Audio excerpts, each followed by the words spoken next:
Hello, everybody. Scott Golden here with the Pro Wrestling Logic YouTube channel and the Extreme Rules 2022 review for this, obviously, premium event these days.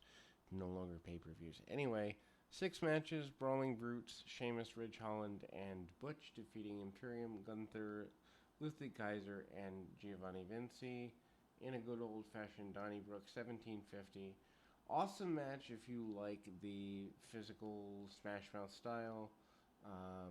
Before that opens, there is a basically hype package surrounding Kid trying to sell extreme in a spelling bee, kind of an interesting thing. Sheamus is huge over in the match. There are barrels and bar tops and all sorts of things. Two teams go right after each other in the opening bell. Brutes land a running dropkick on Kaiser before he gets nailed with a Gunther chop. Imperium gains control using the numbers game to their advantage for a little bit, and then they set up their individual opponents. Sheamus gets sent into the steel steps at a point. Gunther then tries to nail Sheamus with just about every bit of offense he possibly can. We go into Imperium beating down on Butch after a little while, and Sheamus then fires up. Irishman takes out Kaiser and Vinci on the outside, leading to heavyweight face-off. Gunther in ring. Gunther hits the German suplex on Sheamus, but Sheamus fires back with lariats and a power slam for his trouble. Sheamus then hits the 10 beats, and then the Brutes get involved. For their good measure, White Noise follows. Sheamus nails the brogue kick. Vinci breaks up the pin on a springboard, and then there's a bunch of big moves, ending with Sheamus hitting the Irish Curse backbreaker and locking on a cloverleaf. Kaiser breaks that up and then hits a shillelagh spot. Part of the shillelagh goes into either the audience or the announcer's desk, but it goes flying. Two teams bring themselves to their feet, and then Gunther and Sheamus are forehead to forehead. They trade strikes. Butch and Vinci take out Holland, but Sheamus lands a rising knee for near fall. Imperium clears off the announce table and sets Sheamus up for the Imperium bomb. Holland breaks that up before Butch takes them out with a moonsault off a barrel, which was an amazing spot in and of itself. Gunther then smashes Sheamus with a shillelagh to the face for near fall. Gunther sets up a powerbomb, but Butch and Holland snapped fingers, and Sheamus whacks him with a shillelagh. Holland and Butch nail shillelagh shots on Vinci and Kaiser, and Sheamus hits the Celtic Cross on Gunther through the announce table with the Brutes nailing him. Sheamus then crushes Vinci with a brogue kick for the win. Miz is backstage with an interview after this, which, why would you have a Miz interview after that kind of a match? But anyway, Miz has certainly been around a while. The interviewer asked why he's at Extreme Rules, and he said he wants to talk to Triple H in person about his birthday celebration for Monday's Raw. He then gets distressed by Gritty, the Philadelphia Flyers mascot, who presents Miz with a t-shirt. Miz throws the shirt down and stomps it and walks away. SmackDown Women's Champion Ronda Rousey defeats Liv Morgan. Extreme Rules match 12:48. It never really gets off the ground. They use way too many weapons early on. Liv produces a bat. Ronda disarms her with it and tosses it out of the way. Ronda lands a knee into the midsection and then goes to the ankle lock. Liv escapes. Ronda then intercepts a dive and traps Liv in the ring skirt and slaps her across the face. Liv then comes back, letting a fire extinguisher spot loose. Liv avoids swing and lands an enziguri for her trouble. Ronda comes back with some pretty amazing shots from bat shots, and then ties Liv up and There's pop up by table in the corner. Ronda then smashes her into the table and stretches her through the ropes. Back in the ring, Liv tries to prop up the chair, but then she falls out of the ring. She sends Rousey through the ropes. Anyway, Liv then lands chair shots and hits a bit of a facebuster through a chair for near fall.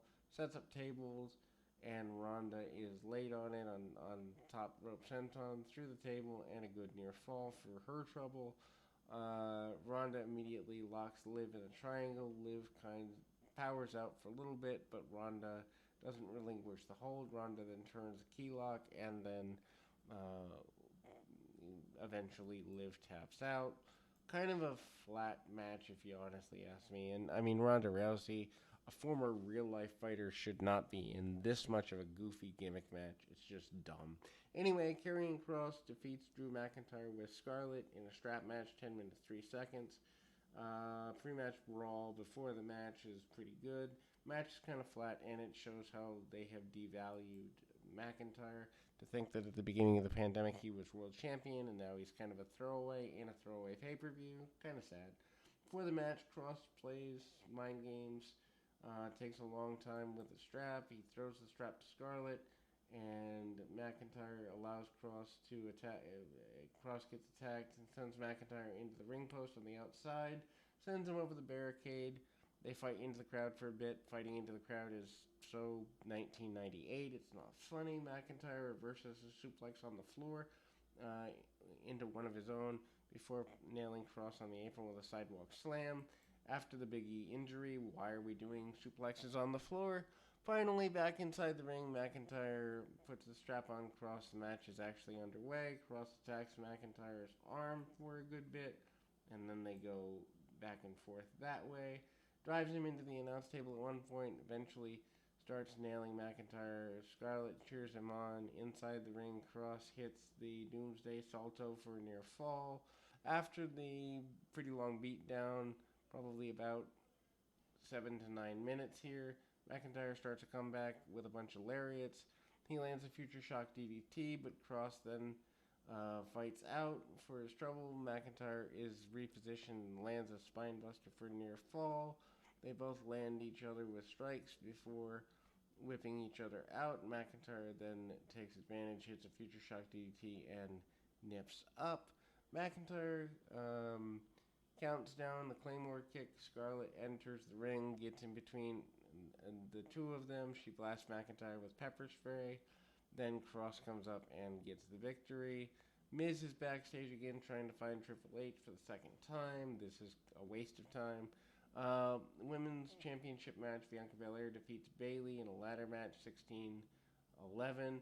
Not sure that Bayley should be in a ladder match at this point in her career after being out for a year with a knee injury. Also going to grab my phone, so we'll be back in 2 Shakes and a Lamb's Tail right after that. And again, the idea of Bayley in a ladder match after the amount of damage she's sustained to her knee, probably not the best idea, but, you know, gimmick matches, let's say gimmick matches because it's an Extreme Rules pay-per-view. Of course, that's the way we do things because, well, why protect our talent? But anyhow, regardless, we are kind of moving forward in a positive direction, and ultimately, the match itself isn't bad. Bianca Belair continuing to be one of the better talents they have. Pretty decent match. Creativity of some of the spots is pretty decent. Bianca manages to press out of being tapped. No damage control out with Bayley. Both women go for the ladders right at the beginning. They both jockey for position and climbing and pulling each other out of position. Bianca then slams Bayley into the ladder and follows up with a springboard. Bayley returns fire, driving Bianca into the corner, and then lands a sunset flip onto the ladder in a cool spot, although dangerous for a match that isn't going to matter in a week, let alone a month. Then there's Bayley can't decide what she wants to do next. There's some delays. Of course, she's out of practice for this type of thing. Back in the ring, both he's climbing the ladder. Bailey dumps Bianca out of the ring, and Bailey alters her knee brace. Bianca avoids knee strike in the corner, goes for the KOD. She makes it to the top of the ladder, but Damage Control runs out and pushes the ladder over. Bianca then makes a comeback and is able to hit the double KOD on Dakota and Io. However, her strength is obviously taken down by being 3-on-1. Bianca Bailey then tries to hit the Rose Plant, sets up the ladder. Bianca is underneath the ladder. Once again, she recovers and races to the top of the ladder. Bailey then grabs Bianca's hair and uses it to send her down, but Bianca recovers and wipes Bailey out, whips her with her hair. She then hits Bailey with a KOD on the ladder and then climbs and retrieves the championship to retain. They hype the season premiere of Raw. Then they go to the main event of semi-main event of the day. Finn Balor defeating Edge in an I Quit match, 29-39. Super fun match, very basic, old school in its manner. I don't know that it needs to be nearly 30 minutes.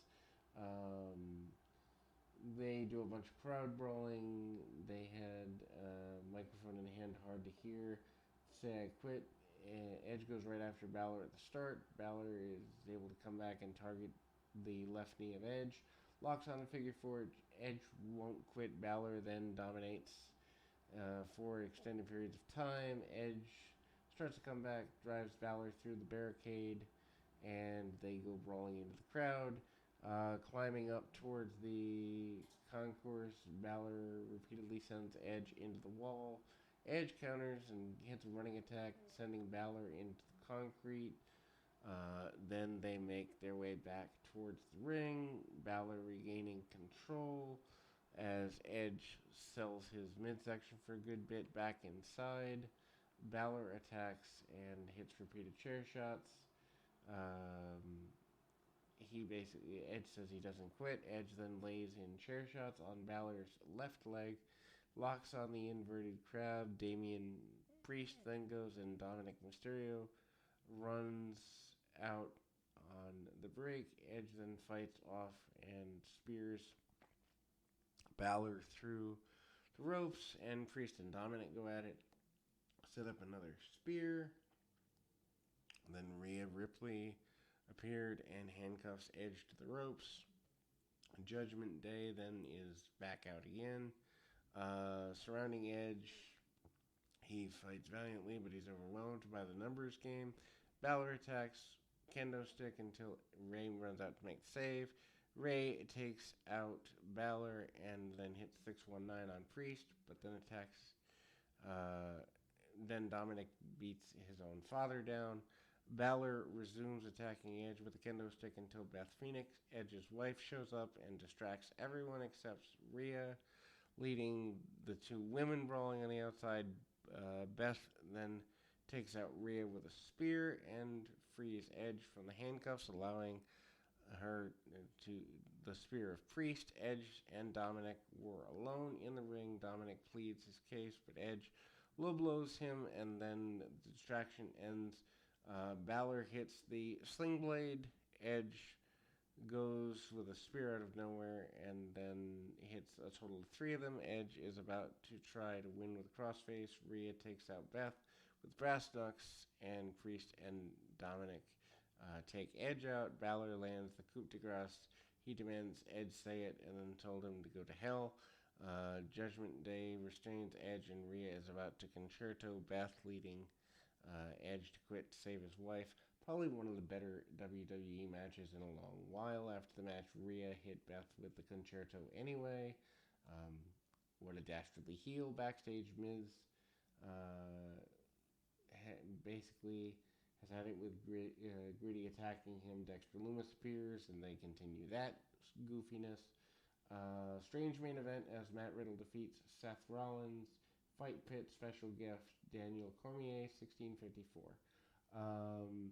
Riddle quickly uses the cage to gain an advantage, step up enziguri, and then lands palm strikes, leading to Cormier pulling him off and allowing a momentary distraction. Rollins then attacks and gains the upper hand. Cormier then lays the law down a little bit. Rollins then goes after things as well. Riddle then attacks with overhand chops, but Rollins sends him into the cage. Cormier then makes it up by an 8 count, but Riddle then gets up. Rollins then attacks with super kicks and lands in rabbit punches to the back of Riddle's head. Then Riddle gets sent into the cage. Rollins takes too long to capitalize, and Riddle hits the RKO. Rollins then reverses into a second RKO and hits the stomp, and then stomp from the top of the cage. Why is that good for your knees? Anyway, Riddle avoids that. Rollins climbs up to the top of the pit. Riddle then pushes him and locks him in the jumping rear naked choke around one of the chains in the structure.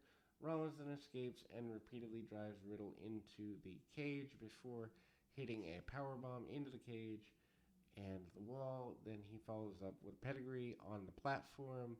Cormier wouldn't count Riddle out, and because he wasn't in the ring. Rollins then continues to plead his case with Cormier. Riddle allowing him to hit the RKO on the platform, which sends Rollins back down to the mat. Riddle then hits the Broton from the top of the pit. Riddle then goes for the flying triangle, maintaining the hold even after Rollins tries to send him into the cage. Riddle eventually forced Rollins to tap for the win. Then we see the return of Bray Wyatt. Broadcast cuts to the end of the show. Loop comes on, and the lights in the arena go out. Recording, he's got the whole world in his hands is played. Various people in creepy costumes are shown around the building. Announcer's table. The Fiend showed up at ringside briefly before the door appeared at the entrance ramp. The broadcast cuts to the Firefly Funhouse. Broadcast plays the TV with someone in a mask talking about laughing. Different from the Fiend mask. Door to the entrance ramps open. Light shined in, and a new masked man emerged. With a lantern, he unmasked as Bray Wyatt, blew out the lantern, and the show ended. Ultimately, definitely a different feel to these particular, premium events, but it's still not exactly top-level WWE, but they can get there, and I am excited by the idea of like a Rumble season under Triple H and company, but it's going to take a while to regain faith, at least from me, with the WWE brand. We'll be back with more right after this.